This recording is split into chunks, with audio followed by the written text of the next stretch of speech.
এই হচ্ছে সখীপুর গ্রামে সৎ চা বিক্রেতা।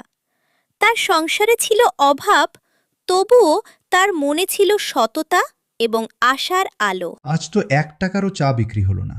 কিভাবে বাজার করব বাড়ির জন্য? ভাগ্যে যা আছে তাই তো হবে। যা হয় ভালোর জন্যই হয়। এরপর করিম মিয়া বাড়ির উদ্দেশ্য রওনা দেয়।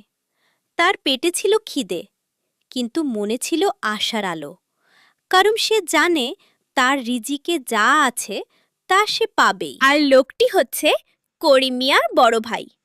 তার ছিল অনেক টাকা এবং সম্পদ, কিন্তু সে সব কিছু পাওয়ার পরও সন্তুষ্টি প্রকার করে না এবং বদমেজাজি এবং খারাপ আচরণের। এত কম সবজি হয়েছে। পাশের বাড়ি মিনুর বাগানে অনেক ভালো সবজি হয়েছে। তোমার অবহেলায় এসব হয়েছে। ঠিক মতো যত্ন নিলে দ্বিগুণ সবজি হতো। আমাদের খেতেও অনেক ভালো সবজি হয়েছে, যা তোমার চোখে পড়ছে না। মিনু জায়গা বেশি, তাই বেশি সবজি হয়েছে। অল্পতেই সন্তুষ্ট হতে শিখো।